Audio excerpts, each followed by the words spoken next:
Thank you, Madam President. I want to speak in opposition to Scott Pruitt, and I thank Senator Carper for the good work he's done in leading the opposition to someone who is a climate change denier and won't release information that the public should see. But I want to say a few comments about the majority leader's comments.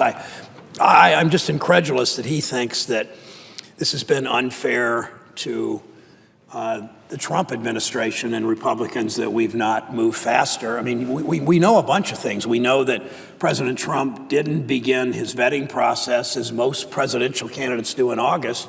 We then know right after the election he fired his person in charge of vetting and of the transition. We know then he appointed people without vetting them because he wanted to speed it up. And we also know that the people that he nominated, that President Trump nominated, a number of them were billionaires and Wall Street bankers, and they had very, very, very complicated financial backgrounds and holdings. And we had to, because the Trump administration didn't do it, the Senate had to do it, and the media had to do it, to look at the backgrounds of some of these nominees. And then on top of that, we saw a level of corruption that we had never seen in presidential nominations. We saw a Secretary of Health and Human Services passed on a unanimous, by voting for by every Republican, who bought and sold healthcare stocks while a member of Congress, voting and sponsoring healthcare, voting on and sponsoring healthcare amendments and bills. We saw other nominees. We saw Secretary Mnuchin, and Senator Carper played a role in this, now Secretary Mnuchin, that forgot to disclose a $100 million investment he had, and then he lied to the Senate committee, as pointed out by the Columbus Dispatch, the most conservative paper in my state, about robo-signings, sending hundreds of people in my state into foreclosure. So the ethics of these nominees are such. And then you have now Secretary Scott Pruitt to be administrator of the EPA, and he won't disclose 2,600 emails that we know how, as Senator Carper has done such a good job on, we know how a number of these emails point to, if not, I'm not a lawyer, if not the word collusion, certainly doing the bidding of the fossil fuel industry that he might occasionally want to regulate as head of the EPA. That's the story. I mean, I want a director of EPA, administrator of EPA, who wants to protect the country's great natural resources, not someone hell-bent on undermining the very agency that he will lead. The environmental challenges we face in my state are too great to put the EPA in the hands of someone with a track record of putting polluters before public health, of choosing companies that pollute over communities which are victimized by that pollution, and too often he's doing the work of campaign donors instead of the public. The Clean Air and Clean Water Acts, I know what they've meant to my state. I know what Lake Erie looks like. When I was a kid, I lived about an hour and a half away.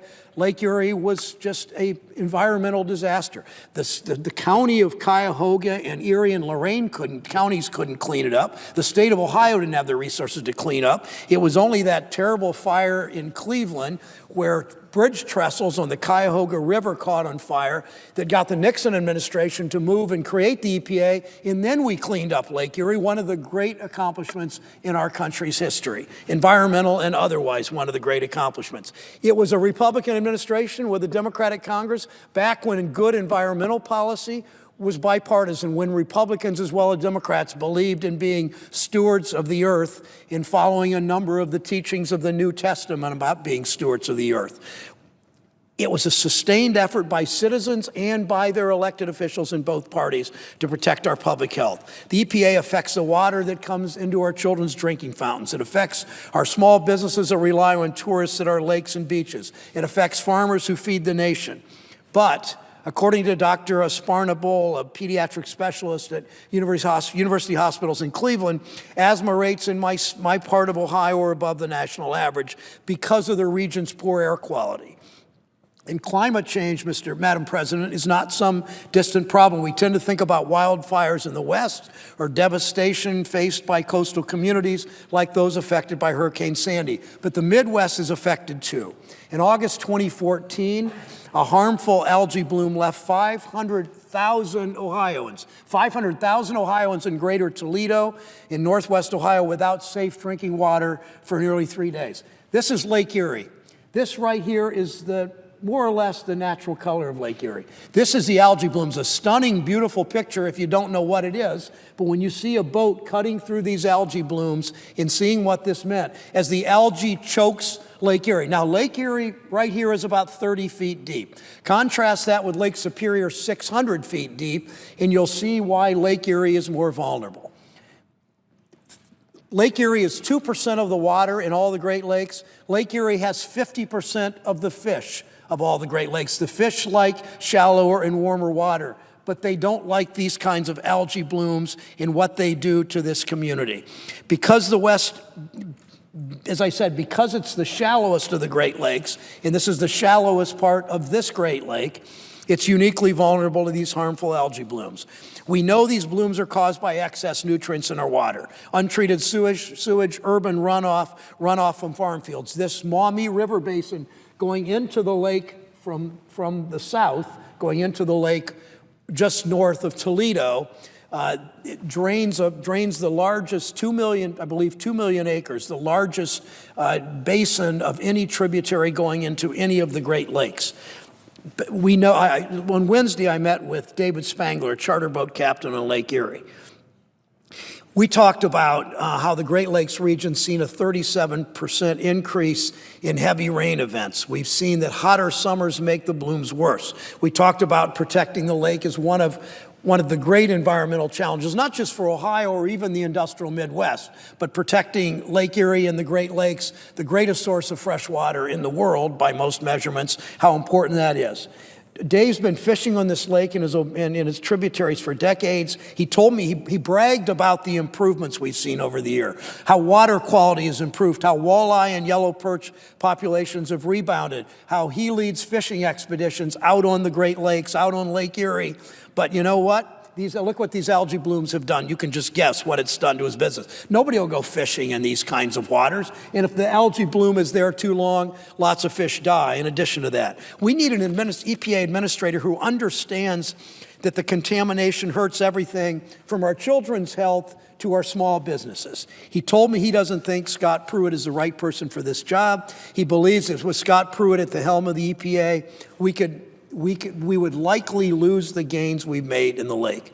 Particular concern of both Mr. Spangler and me is that Mr. Pruitt has said that mercury does not cause a threat to human health. I mean, really, mercury doesn't cause a threat to human health. If Mr. Pruitt doesn't believe that, I'd like him to explain to me why the Ohio EPA, the Ohio Department of Health, both with Republican administrators, have a statewide mercury advisory stating that women of childbearing age and children under 15 are advised to eat no more than 1 meal per week of fish from any Ohio water body. Think of that. Only one, shouldn't eat more than 1 meal a week of fish taken out of any of the Ohio aqua system.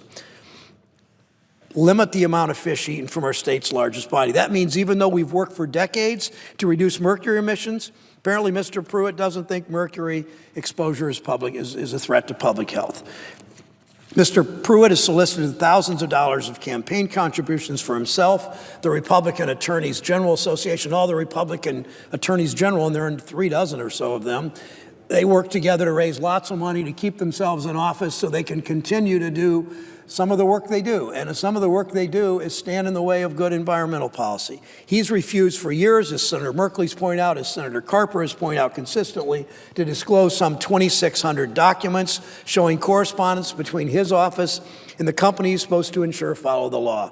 And we know who some of those companies are. What's he hiding? Why won't he tell the Senate what's in those documents? Why does the Senate Republican leader not want us to see those documents? Because he's saying, no, we can't. We've got to vote on this now. Just happens to be we'll be looking at documents over the next few days, but apparently it's not going to be able to affect this vote. Could be because in the past he submitted letters to the EPA that were written by the companies he's administered, so that he's supposed to regulate. So think about that. An oil company writes a letter, and then that letter remarkably ends up pretty much word for word to be sent to the EPA. Allowing him to become EPA administrator is like allowing an arsonist to become the fire chief. The goal of both is to burn things down. Mr. Pruitt's record clearly shows he is not the right person to lead our Environmental Protection Agency.